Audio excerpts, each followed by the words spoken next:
Okay, so Beauty and the Beast has been my favorite Disney movie ever since I was a little kid. It has my absolute favorite uh, Disney character of all time. Cogsworth is my favorite Disney character ever. It had I've always considered one of the stronger romances, if only because they kind of leave it vague to how long Belle spends at the castle before the end. Like the seasons change at least twice while she's there, so it kind of gives the impression that they spend a lot of time around each other. They get to know each other, and it has one of the best romantic gestures in a Disney movie. The Beast gives Belle the library, which is a meaningful present because he and his servants get to know her and know what she really likes, and they give her something that she'll actually enjoy and appreciate instead of just some generic romantic gesture. And some of the greatest music, especially "Be Our Guest" and the title track. Some of the best songs to come out of the Disney canon films. So I had some reservations, obviously, coming in to see the live action movie, because this movie is so precious and near and dear to my heart. And it was good. It was really good. I guess let's start out with the casting. A lot of big names in this movie, and a lot of good actors, but the cast kind of reads like a fantasy cast, like the kind of thing you'd see on Tumblr. Like somebody makes a post of the cast they'd want to see if they were making the movie. Like this is the cast that I would make if I Beauty and the Beast, Belle, Emma Watson. She's perfect. She's it's Hermione, bookish, brown hair, perfect Belle right there. Not to say that Emma was a bad choice, but and like Emma Thompson, she was also in the Harry Potter movies.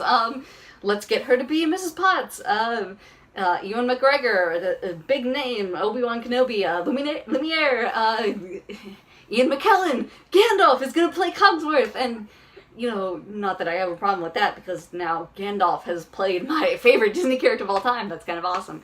And again, it's not that these actors are bad. It just it feels like fan pandering, a big name cast, and again, they're not bad choices. Ian McKellen made a great Cogsworth. Emma Thompson, I love her. She's fantastic. She made a great Mrs. Potts. Emma Watson, she's not the best actress ever, but she did the part well. She had good reactions to everything that was happening to her. I'll say. Not the best singer either, but she had a nice voice. She stayed on pitch. I had a little bit of trouble with the sound mixing. It was almost like they played down the voices a little bit. Like the music seemed a little too loud for the voices, and I almost wonder if they did that to cover up some of the voices. Like especially I felt like for Belle and even the Beast's big song near the end, I felt like the music was way too loud in those mixes. But who knows? So like I said, this the animated classic has been my favorite Disney movie for years and years. I've seen it countless times. I've listened to the soundtrack countless times. So many times that I know every inflection of every word of every song that's on that soundtrack.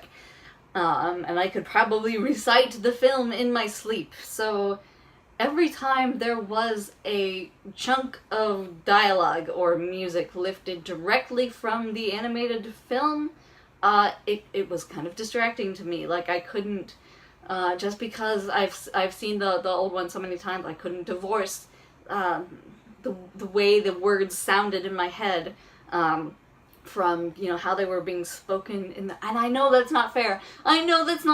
But that's just the way it was. I still have not seen the live action adaptation of Cinderella, so I don't know how much was changed there, but I felt like and here's where so much of it was changed for this 2017 update, that the parts that were like exactly the same kind of grated on my memory and my ear, and was like, it's too similar. But the parts that were different, the parts that were new, I loved. I loved the things that they updated. And I'll start with the best change that they made: the Beast's character. He is a lot more like the Jean Cocteau version of the French film. I forget the year, but he's a lot more gentlemanly and a lot more princely, I suppose. If you've ever seen Brows Held High and That Jerk with a Camera, Kyle Calgren and I'm blanking on his name now. But if you've ever seen their crossover where they talk about the Cocteau version versus the Disney animated version, Kyle brings up a good point that the Beast in the 1991 animated movie is a little, almost seems a little too comfortable with being a beast. Like, he walks on all fours and he's very growly, and he's got the big maw filled with the teeth and the hackles raising. He almost seems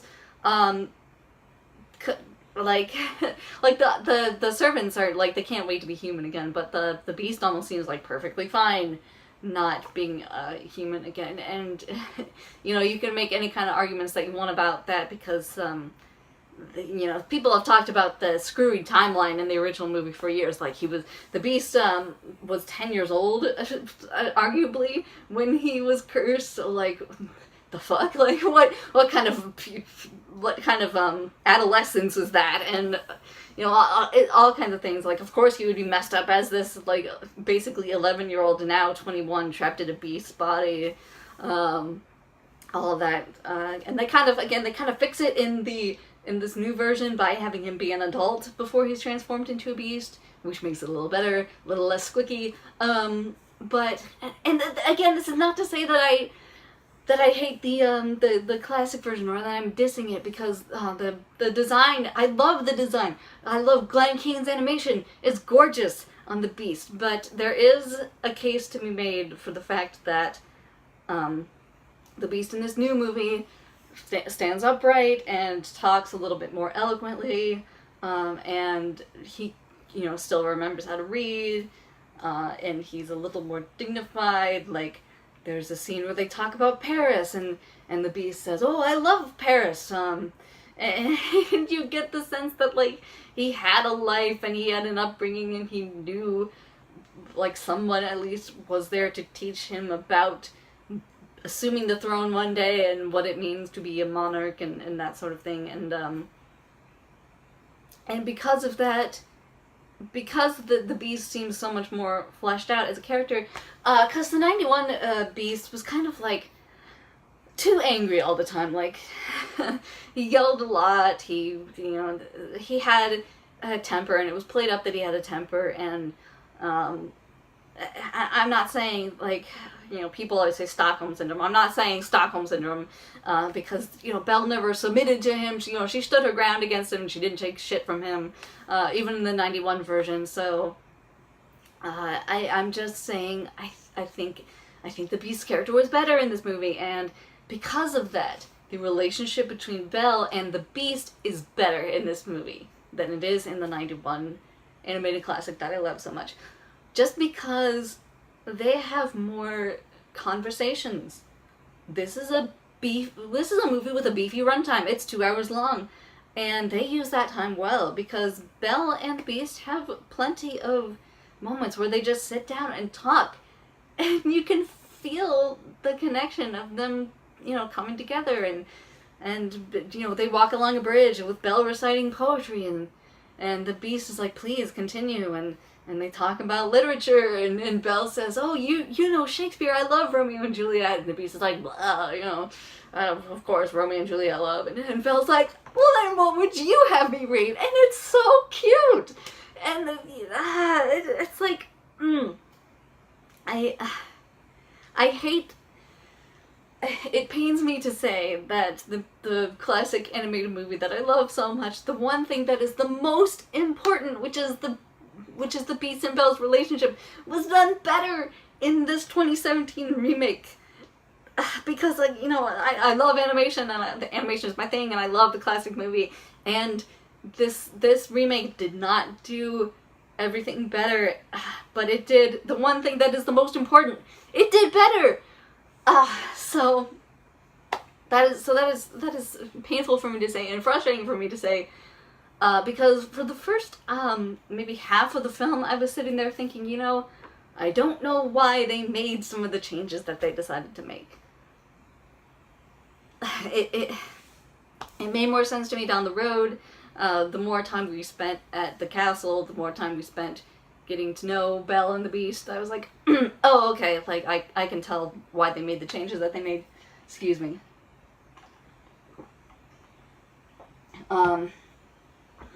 But I think because early on there was so much lifted right out of the animated version, like the first song Belle is like 100% the same from the animated version, and it does not work as well as it did in animation. Like if you look at the choreography in the animated movie, it's flawless, and the reactions of the townspeople are cartoony and fun, and the townspeople in this live action version are just kind of standing there talking to each other, saying their lines, and it's not as the life is not there as much, as weird as it is to say. But Gaston, I will say, they got the perfect actor to play Gaston. He was fantastic. He did he did the best Gaston I could have asked for. They also, I think, improved on Belle and her father's relationship a little bit, because you really feel the connection between them. Belle helps out her father. He doesn't even have to say a word, and she knows what instrument to give him for what he's working on. You see Belle even has like a bit of a mechanical mind, and you can assume that her dad kind of taught her as he was building things around his shop. So I think the core relationships were very much strengthened in the adaptation. Speaking of relationships, there's the whole thing with LeFou being gay, and a lot of people were disappointed because the gayness is kind of restricted to a little bit at the end.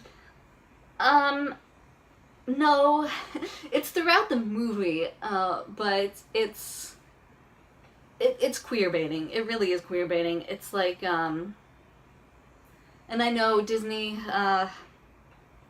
will tease, like they teased Mulan and Aurora in Once Upon a Time. I really don't think they'll ever be that bold enough to come out and say, hey, here is a character who's canonically gay, and have them have a gay partner. But I don't know, because they're taking these kind of steps and they're making it more and more explicit. It's hinted at throughout the film that LeFou is gay, and especially that he is in love with Gaston, which makes sense that he would stay with Gaston for so many years, even though Gaston treats him like crap. Which is like another plot hole from the animated movie that's like tightened up in this new adaptation. Again, the relationships are much better in this movie. It is a shame. It is a shame that it's not more explicit, but I really like what they did with LeFou's character. They gave him a bit more of a backbone and a bit more of a brain, so that he's ultimately a bit more enjoyable as a character.